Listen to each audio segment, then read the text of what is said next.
Welcome to the Brain Warriors Way podcast. I'm Dr. Daniel Amen. And I'm Tana Amen. Here we teach you how to win the fight for your brain to defeat anxiety, depression, memory loss, ADHD, and addictions. The Brain Warriors Way podcast is brought to you by Amen Clinics, where we've transformed lives for 3 decades using brain SPECT imaging to better target treatment and natural ways to heal the brain. For more information, visit amenclinics.com. The Brain Warriors Way podcast is also brought to you by BrainMD, where we produce the highest quality nutraceutical products to support the health of your brain and body. For more information, visit brainmdhealth.com. Welcome to the Brain Warriors Way podcast. And stay tuned for a special code for a discount to Amen Clinics for a full evaluation, as well as any of our supplements at brainmdhealth.com. Welcome back. I want to talk about something fun today. So I got an email notification on my phone, and when I opened it up, guess what was there? I have no idea. You're supposed to be able to read my mind. Wish I could. No, I don't think I want to. So it was Amen Clinics is actually in a study in the Journal of Alzheimer's disease. Oh, we're in the news. Yeah. So many things. So talk about lately. the study. So our research department has just been on fire. And one of the things we do here at Amen Clinics is we actually do a formal outcome study on everybody we see. Right. And we call them at 6 weeks, 12 weeks, 6 months. And it's like, well, how are you doing? And we have, as far as I know, one of the highest success rates of any mental health organization for complex psychiatric problems. So on average, people who come to see us have 4.2 diagnoses. They have failed 3.3 providers and 5 medications. And at the end of 6 months, if we treat them, 84% or better. That's huge. But not everybody. And so for this study, we looked at people who had depression. And it's like, okay, who gets better and who doesn't? So what's the difference? And can we predict it on scans? Because if we can predict who's going to have more trouble getting better, then we can wrap them more closely with services. And actually, what we did in the paper, it replicated work from other centers showing if you have a healthier looking brain, you are much more likely to get better than if you have low activity in your brain, especially in the front part of your brain and in your temporal lobes. So frontal, temporal decreases. So let me get this right. So you're more likely to get better if certain parts of your brain are not low in activity, but doesn't that mean if you actually find out, you actually look and you know which parts are low, you can specifically treat those areas to increase the activity? Almost always. Okay, but you have to know. Almost always. Right. And that's what's so exciting. So what I learned a long time ago here at Amen Clinics, that people who have depression, it's not one thing in the brain.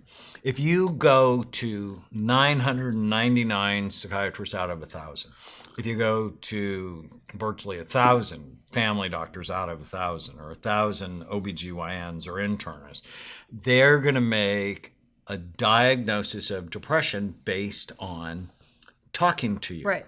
Think of Symptoms. how insane that is. Right. Right. If you have belly pain, someone's going to look at your belly. If you have chest pain, someone's going to look at your lungs. Someone's going to look at your heart. But if you have mental pain, nobody is going to look at your brain. Well, and language is subjective.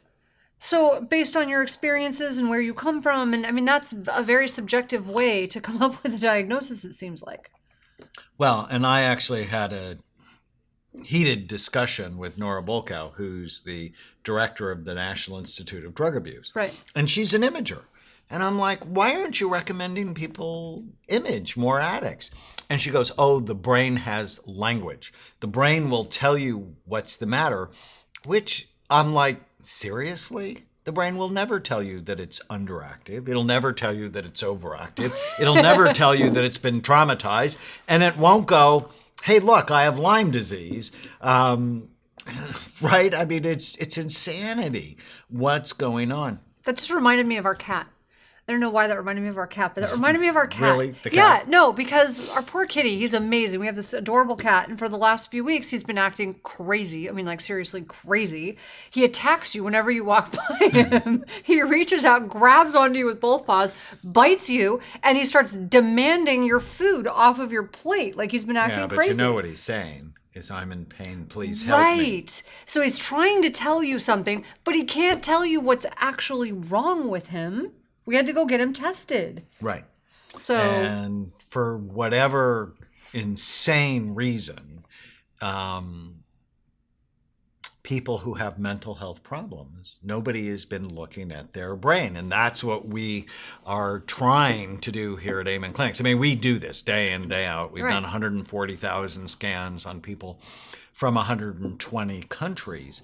And what the imaging tells us with depression, and that's the study we just published, is there are certain people likely to get better. They have busy brains, they have healthier brains, and there are people who are going to struggle getting better. It doesn't mean they won't get better. What it means is we have to be more cautious with them. We have to do more stimulating things with them. You know, 9 times out of 10, if somebody goes to a psychiatrist or a family practice doctor's office, they're going to end up on an SSRI. Right. So those are serotonin reuptake inhibitor drugs. Like Prozac. Lexapro, Zoloft, Effexor, Celexa, Luvox.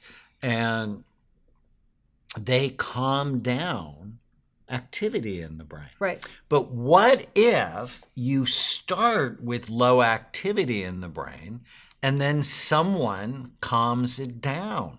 You could actually disinhibit them and make them act out on the sad or mad or even sexual feelings that they have, and they can end up killing themselves or killing someone else or hating themselves for their behavior that just got unleashed because their low frontal lobes got lower and still. I talked about my experience when I was depressed after having thyroid cancer in a previous episode about how that happened and why I didn't trust sort of the psychiatric community because they wouldn't listen. So, you know, their response was, well, you just need to take more medicine. And it was the wrong medicine. And did the doctor ever ask you if you have a head injury? Did the doctor ever ask you if you had a head injury? No, they didn't even get into my thyroid conditions. And this is a psychiatrist. Right. At a major university. Right. Yeah, it's insanity. We can do better. So let's give you some tips. If you've had depression and you're not getting better, right? You went to your family doctor and he put you on Zoloft or Prozac or Lexapro. Well, what can you do? What our study indicates is, well, if you're not getting better, you may in fact have low activity rather than high activity. Right. And to stimulate your brain, exercise can really help.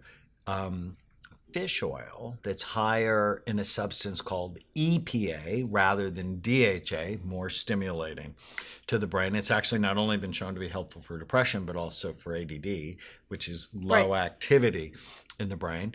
Stimulating antidepressants like Wellbutrin. So Wellbutrin's one of my favorite ones, especially for this pattern. Sometimes stimulants can help.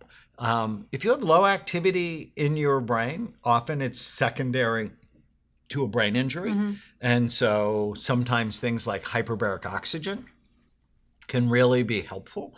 But the idea is there are so many things that you can do if you struggle with depression. And another thing for resistant depression, I was just thinking about you, is thyroid medicine. Yeah. Even if your thyroid is normal, in resistant depression, they have found that thyroid Interesting. medication can actually be helpful. In one study, 30% of people with resistant depression, when they took thyroid hormone, actually got better. Right. That's There fascinating. are some unusual medications. They're called MAOI right. inhibitors, like Nardil or Parnate. They tend to be more stimulating. Right. And sometimes they're just miraculous. I've had that happen. And for resistant depression, some doctors, even those of us here at Amen Clinics, are using ketamine infusion because it sort of restarts or jumpstarts your brain. So we talk about this a lot, and sometimes I think it almost sounds like, I don't know, it sounds like a cliche or like we're just overusing it. We just like mention it in passing. But one thing that has been, I mean, obviously exercise for me is like, it's just a medicine. It's for sure medicine for my brain. But when I started meditating, it just changed everything. When I meditate regularly, it doesn't have to be for a long time. It can be for 5 minutes a day. It can be sometimes it's 20 minutes a day. It just depends on my time schedule. But I can't explain it. At first, it was difficult. It was challenging. And then after a few days, maybe even 2 weeks, maybe a few days is wrong. Because at first it feels like, okay, I'm learning how to do something new. But pretty soon I started to notice this just calmness and this like peace and this feeling of happiness. Just I would look forward to that time. And it's just so helpful. Well, and meditation has actually been found, it fooled us. You know, most people think, oh, I'm meditating, I'm calming my brain. Well, you're calming your emotional brain. It feels like that. But what you're actually doing is you're activating your frontal lobes. Right. And I don't know why. It's just this feeling of happiness and peace comes over you. So it's very interesting. So to review, if you have depression and it's not getting better, there's a whole bunch of things you should do. And if you have failed 2 or 3 serotonin drugs, you want to be thinking, okay, maybe I don't need to calm my brain. Maybe I need to stimulate it. A good book of mine to read is Change Your Brain, Change Your Life, where I go through different brain systems, what they do, what happens when things go wrong, and how to fix it. That would be a great place to start. We'll tell you about what are your important numbers to check, especially thyroid, but also estrogen, progesterone in women, testosterone in men, DHEA. In some studies, DHEA has actually been found to be helpful for a person's mood. For sure. There are so many things that you can do. Don't give up. Stay with us.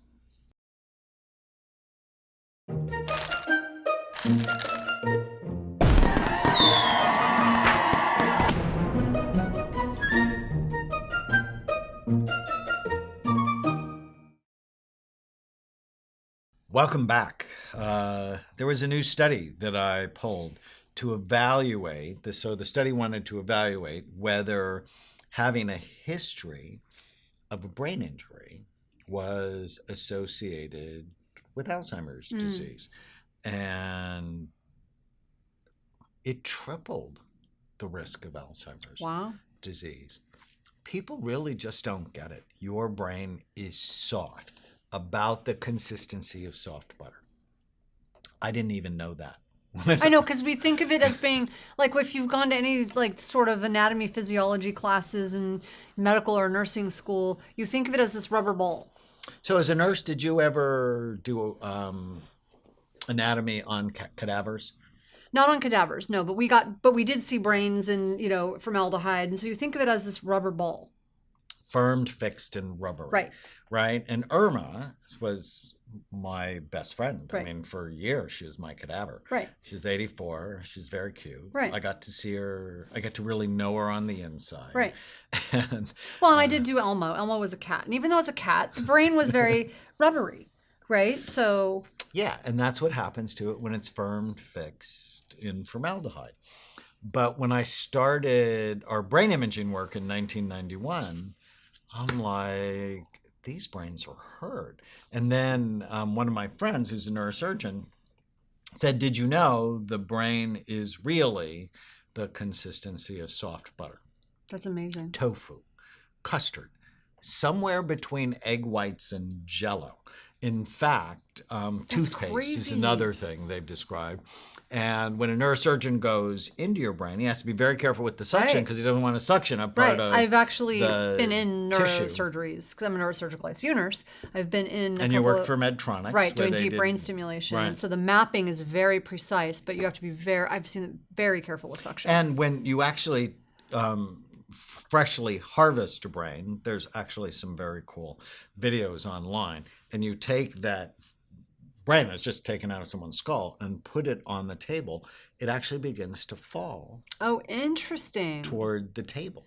It's really interesting. So your brain that makes you who you are, your brain is involved in everything you do, how you think, how you feel, how you act, how you get along with other people. Your brain is the organ of loving, learning, and behavior. It's the organ of intelligence, character, personality, and every single decision you make. And when it works right, you work right. And when the brain is troubled, you have trouble in your life. Well, I mean, just think about they used to do lobotomies. Come on. I mean, should be fairly obvious. Do you know how they did those? No. They would through the nose or through the eyes. Through the upper wall. Yeah. They would go up through the eye. Yeah. Above your eye. So they'd take an ice pick. Right through. And so make a little hole, put an ice pick up there, wiggle it around, sever many of the tracks between your frontal lobes and your emotional brain. And for some people, it was actually helpful. The guy that discovered it won the Nobel Prize.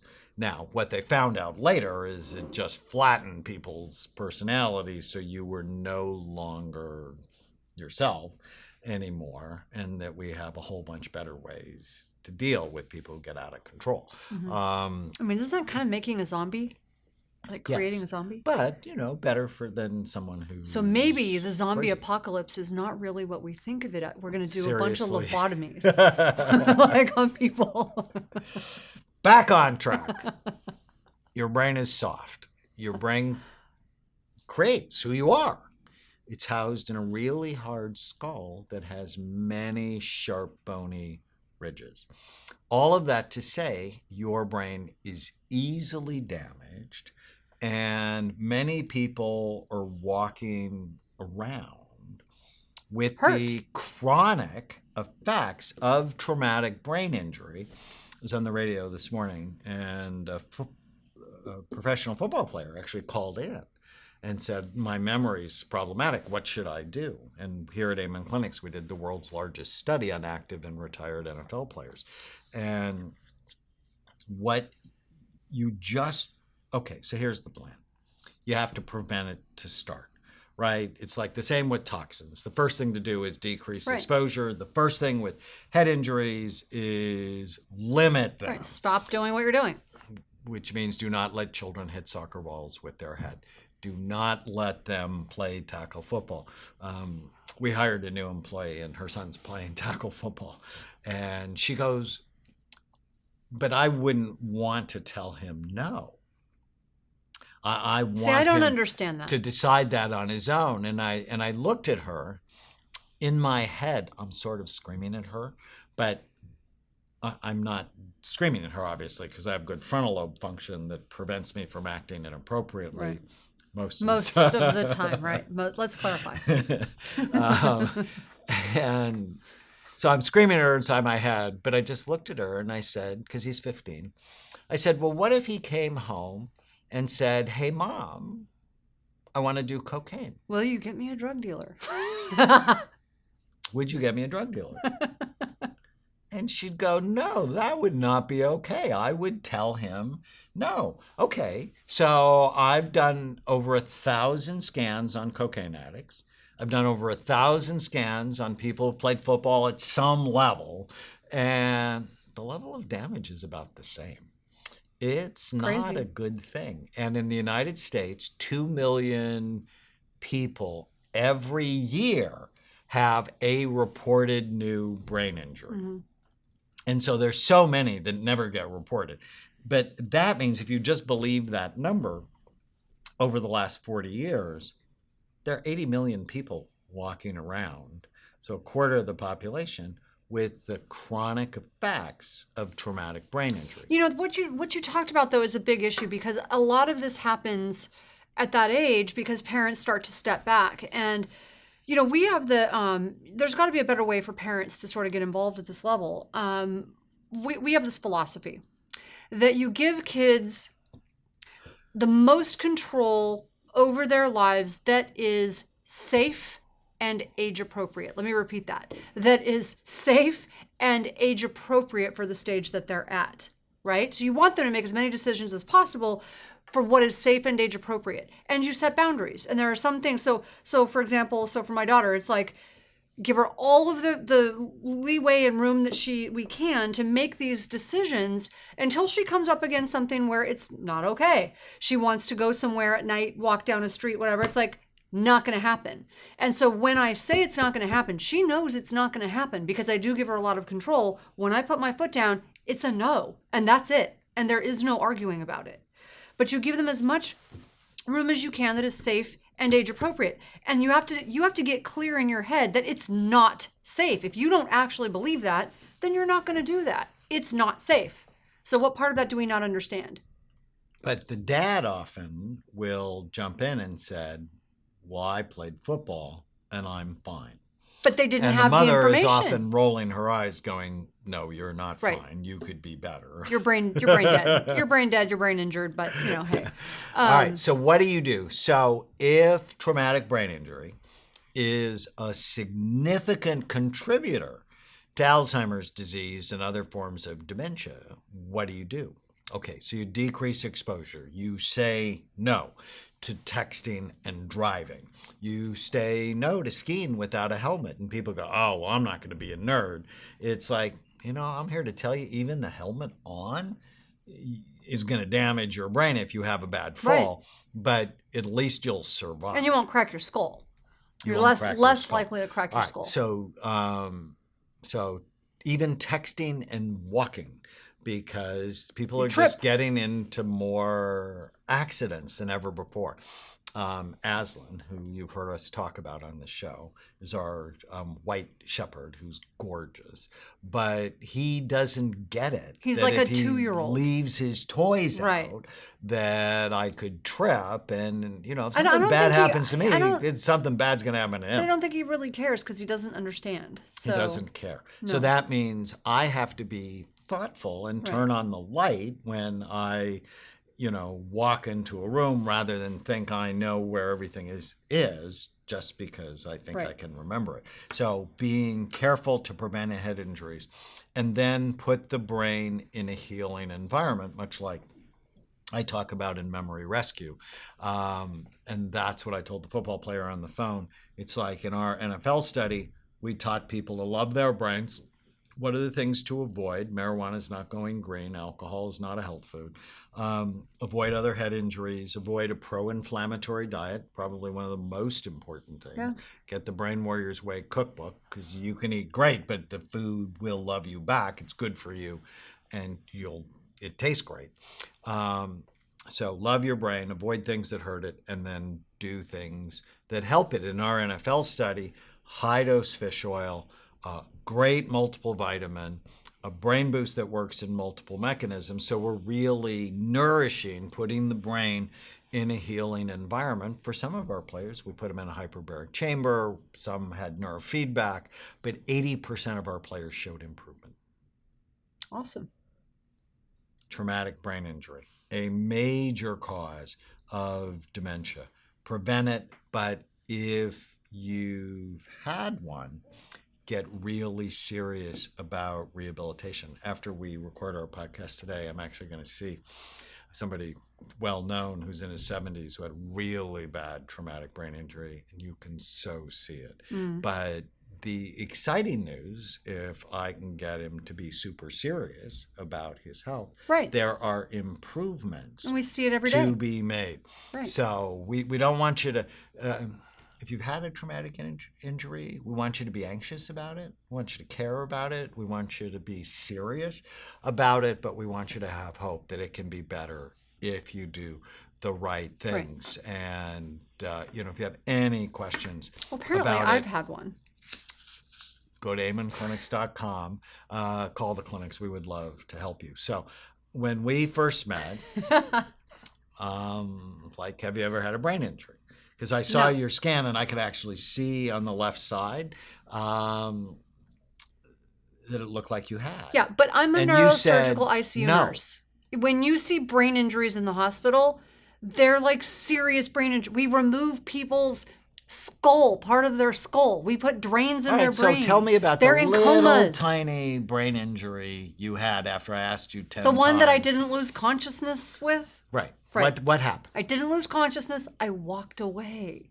What happened? I was in a car accident. My sister fell asleep. So you remember, brain is soft, skull is Yes, hard. I know. Skull has sharp, bony ridges. I know the anatomy. How old were you? 25. Okay. You're in a car.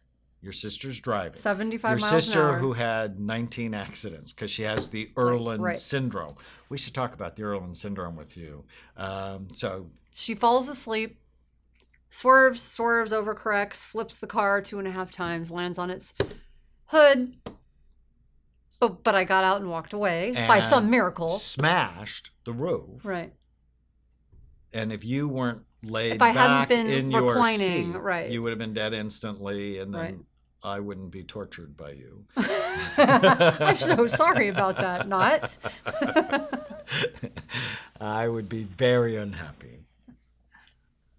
Yes. But you asked me okay, but let's just get the physics down of this. Your brain is going 70 miles an hour, right? Because as the car's going 70 miles, you're in it, your brain is going 70 miles an hour, and then all of a sudden it flips 2.5 times and stops. Yeah. So 70 miles an hour, your soft jello-like, custard-like brain is going down the highway. All of a sudden it stops inside your skull. It is slamming up against the front, up against the back, up against the front because it's in a closed space. So like shaken baby. It's shaken baby at 70 miles an hour. And because you don't lose consciousness, you think it's not a big deal. And FYI, no one bothered checking for concussion. No one bothered because I walked away. And your depression, I know happened with thyroid, was before that or after that? It was before that. Well, that didn't help it. Didn't help it, for sure. Yeah. But yet, you remain awesome. But it's amazing how much you learn. It's amazing how much you learn. So I learned, and here I'm part of the medical community, head injuries are not necessarily something that happens when you have neurosurgery and part of your skull removed. That's not necessarily how it goes. They can be much more, mild is not the word. But you know what I'm trying to say. They can happen without all of, without being so obvious. And you don't have to lose consciousness to have a bad brain injury. Consciousness is a brainstem phenomenon. The biggest case, my most famous case in neurosurgical literature is Phineas Gage, who, got an iron rod stuck through his frontal lobes, blasted through his frontal lobes, and he didn't lose consciousness. Right. But it changed the rest of his life. Right. Yeah. Your brain can be better, even if you've been bad to it. Stay with us.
Welcome back.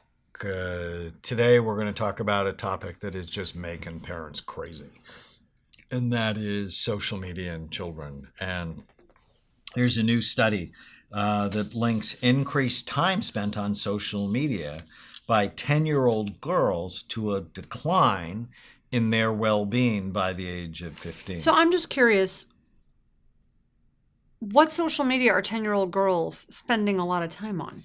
You know, I think parents more and more are giving kids cell phones and iPads, and they're not doing a good job of putting parental controls on them. I just talked to parents of a 14-year-old boy, and he and all of his friends are talking about porn. Oh, no. That's no question. By the time Chloe was in junior high, 7th grade, all the boys had porn on their phones. That was like all the boys that she knew were walking around talking about porn and having stuff on their phones that was extremely inappropriate. But at 10, that's like 2 years before they get to junior high. I admit I had a phone for my daughter probably before most people give their kids phones for safety reasons. But there was no social media. I'm confused why a 10-year-old would be on social media. Am I delusional on this? Do most kids? Oh no, Facebook has a new app for children.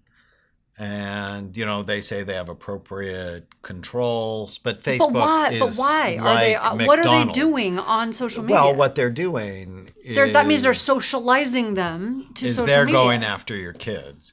The social media companies are going after and what is your the purpose kids of that? So that they create lifelong consumers, if you will. I mean, what's the point of a Happy Meal? I mean, there's nothing happy about the Happy Meal. They're bribing kids to eat bad food with toys and with marketing directed at them. And I guess I just don't get it. I don't get why. But the more time children and adults, the more time they spend on social media. And I've been thinking recently about, so why does it decrease your sense of well-being? And a long time ago, I thought about obvious. Self-esteem. Self-esteem is where you think you are compared to where other people are your age or in your environment.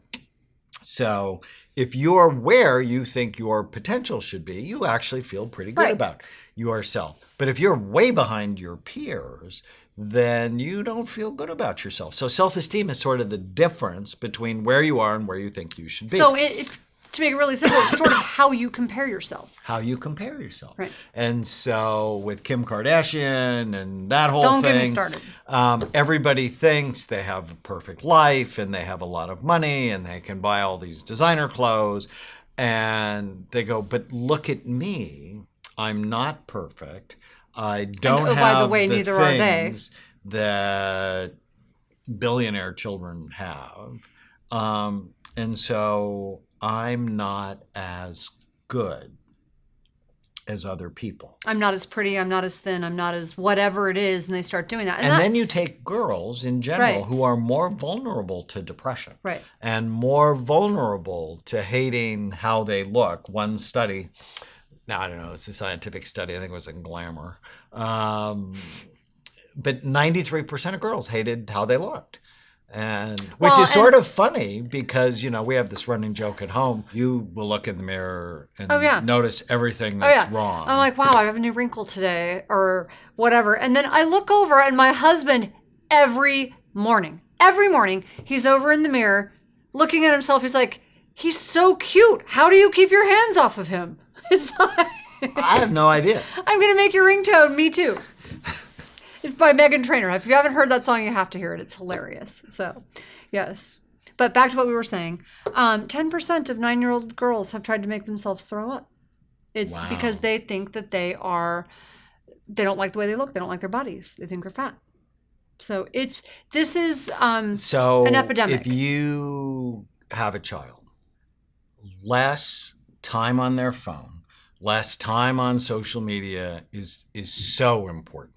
Yeah, and that makes sense. If you are thinking about this study, I mean, this was done on young girls, and young girls are probably the most vulnerable. But I don't care what age you are. I do social media as a business. And so I come at it from a different perspective of trying to help people. I think if you're doing it from that perspective, it's a little bit different. You actually gain some sense of purpose from that. But even at that, mostly what's on social media are problems. They're people's problems. Or like you said, you're comparing yourself to someone who has more than you, which by the way, almost everything on there is Photoshopped. They just did a thing on, Chloe was showing me on her Instagram, they busted all of these celebrities for their Photoshopped photos, and you can tell they're Photoshopped because they look one way, but the background behind them was distorted because of the Photoshopping. It's hilarious. So even they don't look that perfect, and they don't like the way they look, right? So they're not even that perfect, but you're comparing yourself to images that are not even real. So of course you're going to have a problem, and you're listening to other people's problems all day. So that's why, I mean, it totally makes sense to me why this is an issue. And then if you look at it from a neuroscience perspective, the more time their face is buried in their phone, the less time they're actually having a discussion with their families. The less time they're outside in the sunshine, and so they're going to end up with vitamin D deficiency. Yeah. The less exercise they are getting. And these companies actually use neuroscience tricks to hook your pleasure centers. In my new book, Feel Better Fast and Make It Last, it's coming out in November, I actually talk about the pleasure centers a lot and how important it is to protect them from this chronic squirt of dopamine. Right. So to like, oh, here, pay attention to me, pay attention to me, pay attention to me. Because over time, that actually wears out your pleasure centers and makes you more likely to get depressed. Or become an addict. Right. So, and the other thing is, this is another issue with that I was talking to my daughter about with social media, is that so much of her generation now, they don't know how to communicate with each other or be present. So my daughter brought this up to me. She said, if you watch my generation, they don't know how to be uncomfortable. They don't know how to feel awkward. If there's 5 seconds of awkwardness, they bury their face in their phone. It's their escape. If they don't know what to say, rather than trying to think of something to say or learning how to communicate and work through it, they bury their face in their phone. So boys don't really know how to communicate with the girls at this age and vice versa because they're doing everything over social media. So when they come face to face, it's just really awkward. So then they go on their phones. It's just weird. It's weirdness. It's really sad. You know, I noticed this maybe 10 years ago that patients, my teenage patients, would come in to see me and their head's buried in their phone. And I'm like, no, you have to turn that thing off or we're not going to accomplish what we need to accomplish. And, you know, we're going to be wasting your parents' money. I'm not okay with that. And it was we had to fuss with them because they were so glued, so addictive. You know, so we think the cell phone was this like major innovation, and in many ways it is, but it can also cause. We just have to be careful. We need to be aware. Serious problems in your life. So be very careful with social media. Get them in the sun, get them exercising. It can make a radical positive difference in their lives. Use the code podcast10 to get a 10% discount on a full evaluation at amenclinics.com or on our supplements at brainmdhealth.com. Thank you for listening to the Brain Warriors Way podcast. Go to iTunes and leave a review, and you'll automatically be entered into a drawing to get a free signed copy of the Brain Warriors Way and the Brain Warriors Way cookbook we give away every month.